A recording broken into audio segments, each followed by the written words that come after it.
반갑습니다. 오늘 설법은 저번에 인사를 올렸지만 다시 한번 인사 올리겠습니다.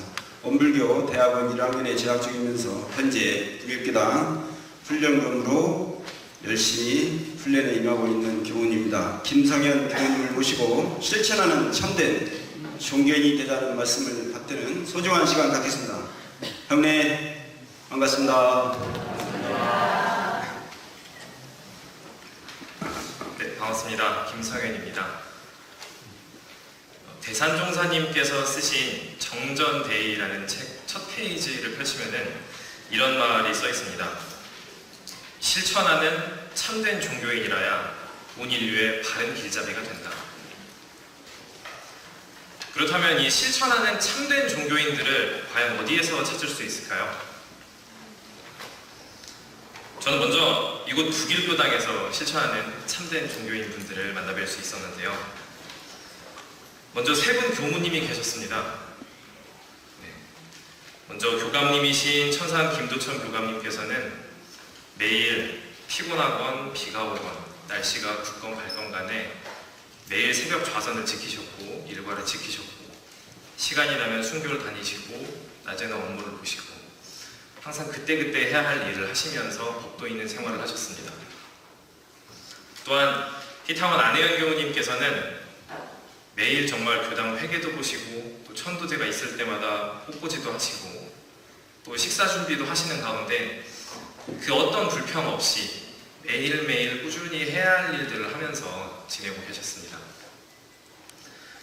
또한 윤남구 보좌교우님께서는 저희 일반 법회를 보는 것처럼 매주 토요일이면 학생 법회를 정성스럽게 준비하시고 또 일요일날 법회 준비를 하시고 청년 법회 준비를 하시고 매주 항상 법회를 정성스럽게 준비를 하시면서 항상 법있게 살려는 모습을 보여주셔서 저번 주에는 원래 계셨던 그 우화교당에서 청년들이 한국 교무님을 보겠다고 교당으로 찾아와서 같이 식사도 하고 그랬었습니다.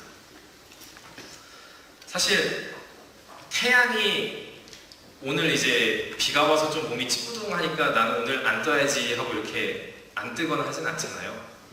천지는 어떠한 경계 속에서도 항상 똑같이 그 모습을 계속 다하고 해야 할 일을 하는데 이런 교무님들의 모습이 마치 그런 천지가 순환하는 것처럼 그 법에 맞는 행동을 해가시는 것처럼 보였었습니다.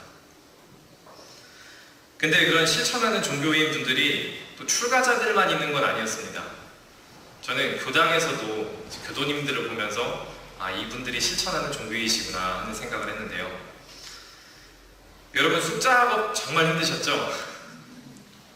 네, 또 연등 만들기 정말 고생 많이 하셨죠? 오늘 이렇게 예쁜 연등들이 달려있는데 연등을 만드는데 정말 산 부처님들이 오셔서 연등을 만드셨습니다.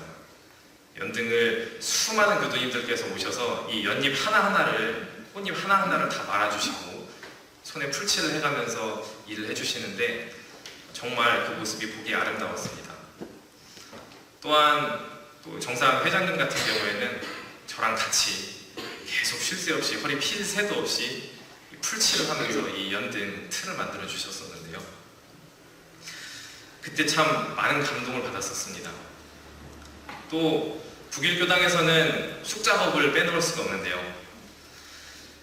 이 가을에 있는 장날에 쓸 이 쑥떡을 만들기 위해서 쑥작업을 하는 것은 쑥을 캐와서 또 캐왔으면 그거를 다듬었으면 또 씻어서 씻고 나면 또 삶아서 삶고 나면 또 담아야 되고 또 얼려야 되고 이게 여러 해 해보신 분들 알겠지만 이게 정말 보통 일이 아니더라고요.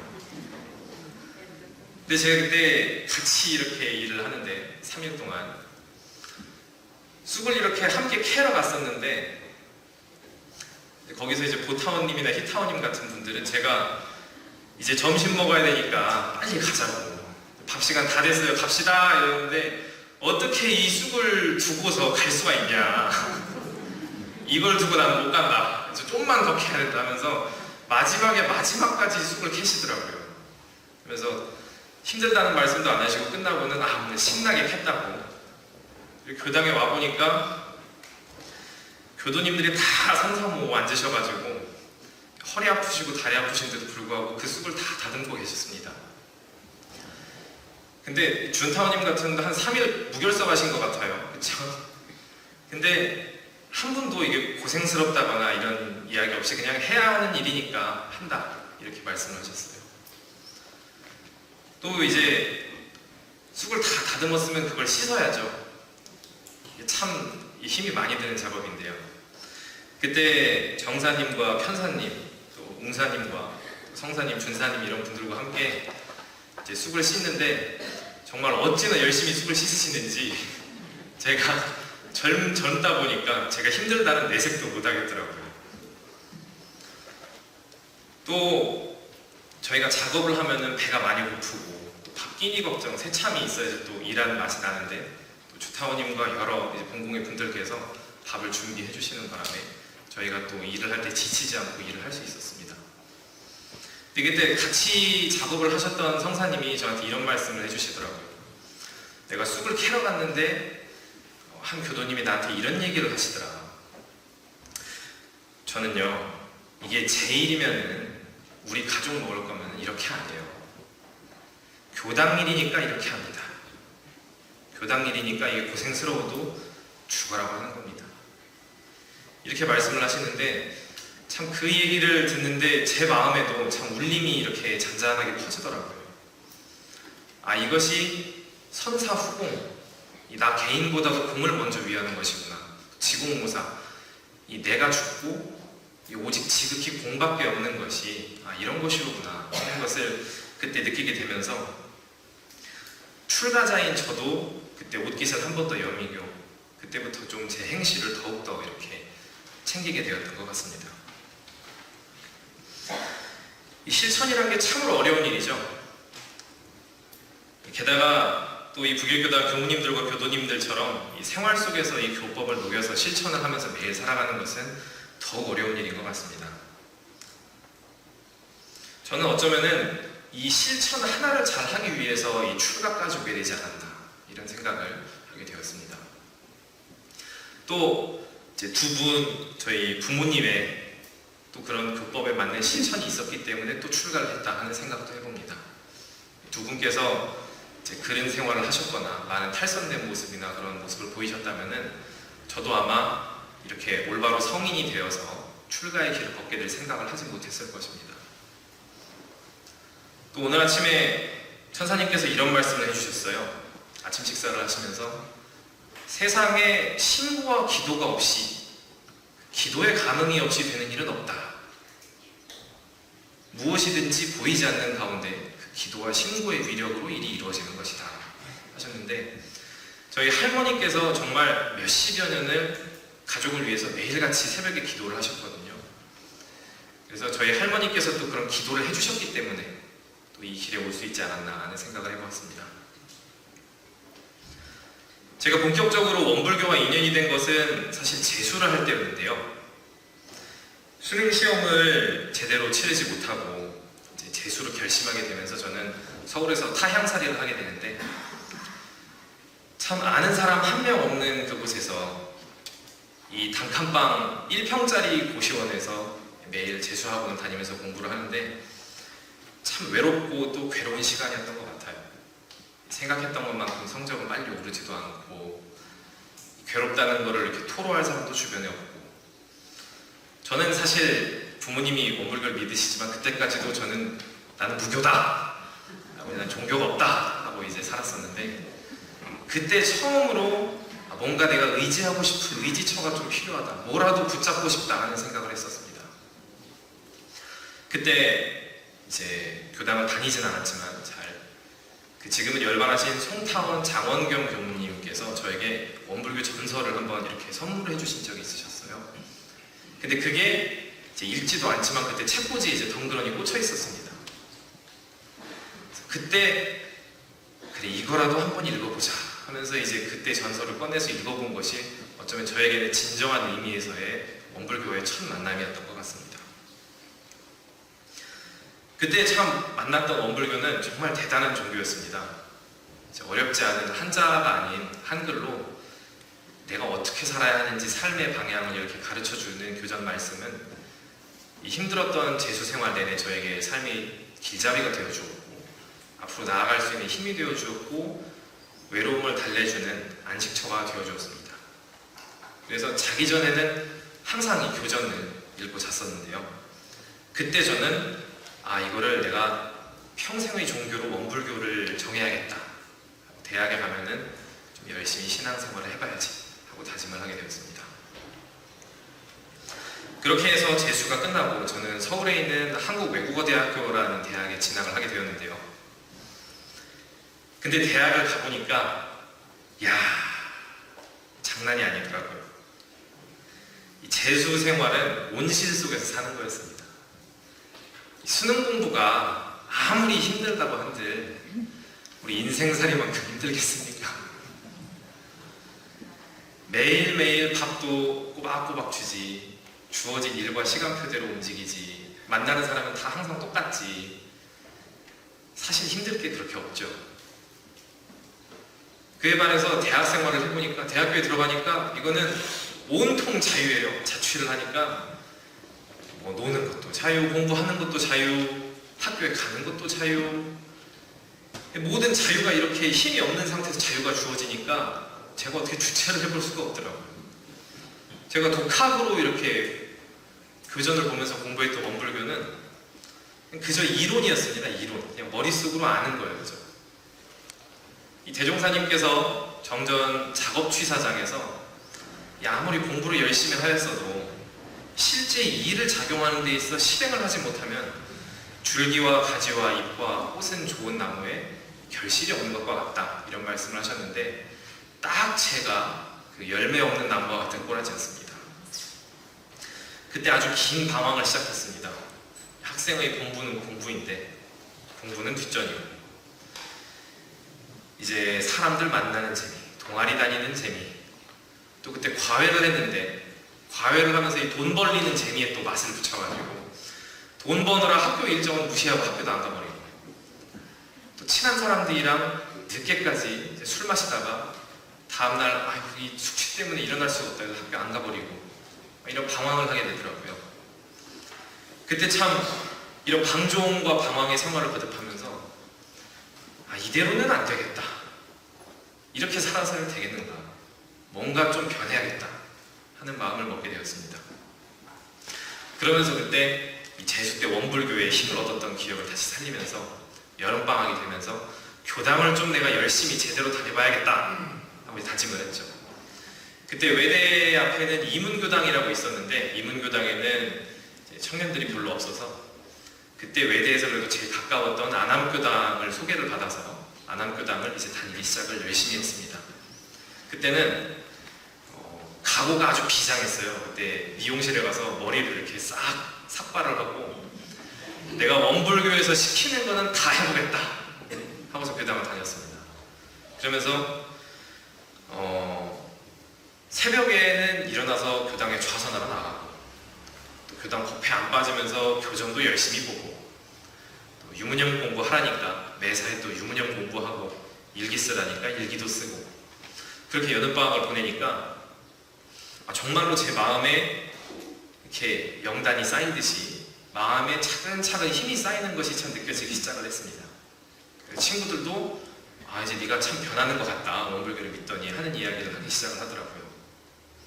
참 기분 좋은 일이었는데요. 그리고서 방학이 끝났는데 제가 어떻게 됐을까요? 잘 살았다고 하면은 참 좋겠죠. 근데 다시 방황을 했습니다.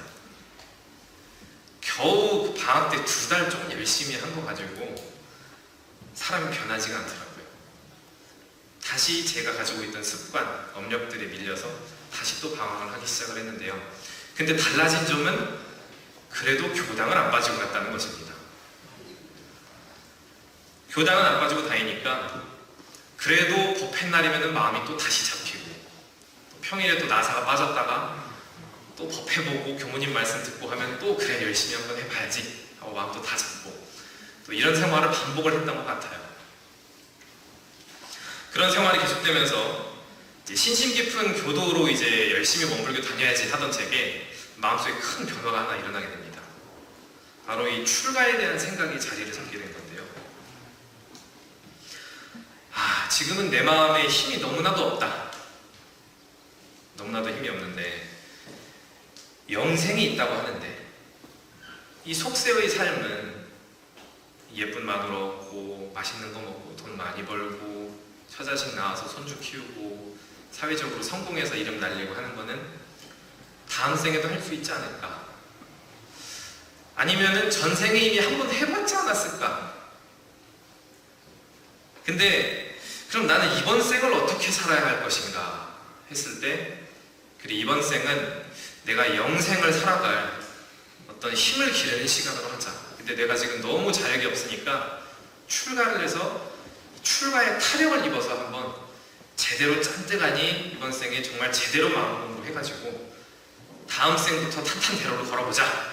이번 생에는 원불교에 한번 목숨 걸어보자 하고 마음을 먹게 되었습니다.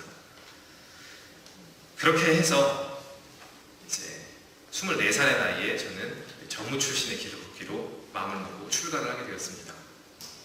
근데 지금 생각해보면 참 감사한 것은 제가 그런 마음을 부모님께 말씀드렸을 때 부모님께서 반대를 하지 않으시고 적극적으로 합력을 해주셨어요. 네가 하고 싶은 것을 해라 하고. 주변에 보면 사실 부모님의 반대에 가로막혀서 출가를 못하거나 했어도 그 집이 발목을 잡아서 계속 집안 불공을 하는데 애를 먹는 친구들이 참 많이 있거든요. 근데 이런 저의 선택을 존중해 주시고 저를 응원해 주신 저희 부모님께 정말 그때 너무나도 감사한 마음이 출가 생활을 계속 할수록 커나갑니다. 그리고 이제 출가를 하고 8년의 시간이 흘렀는데요. 그 시간 동안 제가 공부하고 수행해온 것은 결국 어떻게 이 마음의 힘을 길러서 올바른 삶을 살아서 이 세상에 바른 길잡이가 될 것인가 하는 것이었습니다. 근데 제 업력과 싸워나가면서 이 스스로의 삶을 변화시키는 과정은 매우 길고 지루한 시간이 걸렸습니다. 이 정전 3학장을 보면은 정신수양, 사례연구, 작업치사 공부할 때 항상 앞에 붙는 말이 있어요. 그게 뭐냐면은 오래오래라는 말입니다. 이 정신수양 공부를 오래오래 계속하면은 마음에 자주력이 생겨 수양력을 얻는다. 사례연구 공부를 오래오래 계속하면 연구력을 얻어서 지혜의 힘이 생긴다. 또 작업치사 공부를 오래오래 계속하면 정의를 용맹 있게 취하고 불의를 용맹 있게 버리는 취사의 힘이 생긴다. 이렇게 말씀하셨는데요. 실제로 출가를 해서 보니까 좌선을 하루 이틀 한다고 되는 것도 아니고 경전 공부 몇 달 한다고 되는 것도 아니고 유문영 공부를 1, 2년 한다고 되는 것도 아니더라고요. 이 마음 공부는 다른 어떤 공부보다도 시간이 참 오래 걸렸는데요. 제가 출가를 하고 1년 뒤에 25살에 늦가기로 군대를 입대하게 됐습니다. 25세 군대에 가서 제가 해결해야 되는 가장 큰 숙제는 바로 비교심이었습니다. 군대를 갔는데 제가 잘하는 게 아무것도 없는 거예요. 운전병으로 입대를 했는데 동기들 중에 운전도 제일 못해. 자동차 수리를 맡겨도 수리도 못해. 일하는 센스도 없어. 같이 축구를 하면 축구도 못해.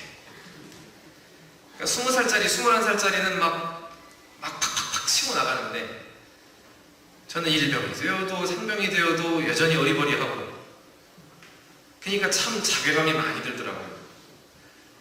나는 25살, 25년 평생 살아서 뭐하고 살았나? 나는 그동안 뭐하고 살았나 하는 생각이 들면서 참 자괴감이 많이 들었습니다. 남과 자꾸 비교를 하게 되고 그러면서 그때 이 비교하는 마음을 내가 해결을 해야겠구나. 마음 공부하는 사람이 이걸 내가 어떻게 하는지 해결을 해봐야겠다고 다짐을 하고 그때부터 본격적으로 이 마음을 잡는 공부를 하기 시작했는데요. 아까 오래오래라고 했잖아요. 얼마나 걸렸을 것 같으세요? 제가 군대 2년, 간사 2년 해서 4년 걸려서 해결했습니다. 이 출가 생활의 절반을 이 비교심을 해결하는 데 쓴 거나 다름이 없는데요. 이 원리를 말씀드리자면은 대종사님께서 사리연구장에서 이 천조의 이치는 대소유무다라고 말씀을 하셨는데 이 이 사실 이 드러나 있는 소자리에서는 우리가 형형색색으로 다 다르게 나타나 있기 때문에 비교를 할 수밖에 없습니다. 운전을 잘하는 놈이 있으면 운전 못하는 놈이 있고, 일을 잘하는 놈이 있으면 못하는 놈이 있고, 공부 잘하는 놈이 있으면 못하는 놈이 있는 게 세상의 이치죠. 그러나 이 대자리의 진리의 본래 자리, 우리의 성품 자리에서 보면은 본래 잘하는 것도 못하는 것도 없고, 잘난 건 못한 건, 나이 든 거 젊은 거, 그런 것도 다 없는 오직 평등한 자리인 것입니다. 또한 유무의 이치에 따라 진리는 사시순환하고 이 만상이 변화하게 되어 있는데요. 이 유무의 이치에 따라서 못하는 사람은 열심히 하면 잘하게 될 수 있고, 또 잘하는 사람이 게을리하면 또 못하게도 될 수 있고 하는 것이 진리의 이치입니다. 이것을 이제 공부를 해보니까 알겠는데, 이것을 알아도 막상 실제 당에서는 또 실천은 또 어렵더라고요. 비교심이 별것이 아니다 해도 막상 또 경기에 닥쳐서는 아유 저놈은 운전을 왜 이렇게 잘할까, 아이고 저놈은 축구를 왜 이렇게 잘해, 그래서 비교심이 피어오르는데, 이거를 그때그때마다 반조를 하고 변불변의 이치를 대조하면서 4년의 시간이 흐르고 나니까 비로소 이제 비교하는 마음은 좀 내려놨다 하고 이제 말씀을 드릴 수 있게 되었습니다. 그래서 그때 제가 확신하게 된 것은, 이 시간의 조만이 있을지언정 이 교법을 지극히 실천하는 공부를 계속 하다 보면은 결국은 기어코 변하는구나. 유무의 이치가 진리라고 했으니까 진리에 변할 수 있다 라고 써있구나, 결국 변하는 것이구나 하는 그 굳은 믿음이 생겼습니다. 자신의 업력을 이겨낼 수 있는 것입니다. 그래서 저희가 얼마나 변하냐, 우리가 상전벽해라는 말을 하잖아요. 이것이 뽕나무 상자를 써서 뽕나무 밭이 푸른 바다가 되는 정도로 변했다라는 말인데, 그 정도로 사람이 변할 수 있는 것입니다. 그리고 자기가 바뀌면은 자기가 정말로 예뻐요. 내가 할 수 있구나 하는 그 자신감이 붙으니까 더 이상 남을 보지 않고 나를 보게 되고, 그래서 이 수행자는 이 변하고 바뀌면서 진급하는 그 맛으로 사는 것입니다. 다른 어떤 이 속세의 맛있는 음식, 부귀영화 같은 그런 화려한 즐거움은 없어도 나 자신이 하나씩 조금씩 바뀌어가는 그 조촐한, 그 담백한 그 맛으로 이 수행을 계속해 나가는 것이 아닌가, 공부하는 것이 아닌가 하는 생각을 합니다. 대종사님께서 수양의 목적은 연구에 있으며 연구의 목적은 취사에 있다고 말씀을 하셨는데요. 결국 오래오래 사막 공부를 한 결과는 그 취사와 실천으로 나타나는 것입니다. 하지만 여전히 제 공부는 아직 미완성입니다. 전산 중법사님께서는 예전에 영산 선학대학교 총장님으로 계실 때 이런 말씀을 하신 적이 있어요. 공부라는 것은 평생 하는 것이다. 나도 아직도 공부한다. 언제나 다음 단계가 있는 것이다. 그래서 게을리할 수가 없는 것이고, 또 끝이 없기 때문에 이 공부가 즐겁고 재밌는 것이다 라고 말씀을 하신 적이 있습니다. 출가한 지 8년이 지났지만은 이것도 북일교당에 와서 실습을 해보니까 아직도 나에게 부족한 점이 참으로 많구나 하는 것을 느낍니다. 제가 홀로 있을 때 어떤 일과를 지켜나가는 힘, 그런 것들이 아직 나에게는 부족하구나 하는 것을 또 깨달았고, 또 건강이 안 좋거나 좀 몸이 찌뿌둥하거나 피곤할 때 그럼에도 불구하고 해야 할 일을 해나가는 그런 치고 나가는 힘이 부족하구나 하는 것도 알게 되었고, 실습을 해보니까 사람은 경계 속에서 큰다고, 경계들을 만나고 나니까 또 이런 것들이 부족하구나 하는 것을 많이 알게 되었습니다. 저는 이 말을 잘하는 근무가 되고 싶은 것도 아니고요, 또 피아노를 잘 치신다고 이제 칭찬을 많이 해주셨는데 피아노 잘 치는 교무가 되고 싶은 것도 아닙니다. 다만 저는 매일매일 경계들 속에서 이 교법을 잊지 않고 유념하여서 실천을 하고, 항상 법답게 언제 어디서나 이 교법을 실천하는 그런 공부인이 되었으면 좋겠다. 오직 그 바람뿐입니다. 오늘 부촉품 18장이 말씀이 회보 앞에 써 있는데요. 대종사님께서는 그대들이 나의 법을 붓으로 쓰고 입으로 말하여 후세에 전하는 것도 중한 일이나 몸으로 실행하고 마음으로 증득하여 만구 후세의 이 법통이 길이 끊기지 않게 하는 것은 더욱 중요한 일이니 그러면 그 공덕을 무엇으로도 가히 헤아리지 못하리라 라고 말씀을 하셨습니다. 이 법통이 끊이지 않고 계속되게 하기 위하여서 오늘도 또 내일도 그리고 이 실습이 끝나는 6월 7일까지 이곳 북일교당에서 최대한 배우고 또 여러분들께 최대한 도움이 되어드리고서 가도록 하겠습니다. 네, 이상 설교 말씀은 여기까지고요. 들어주셔서 감사합니다.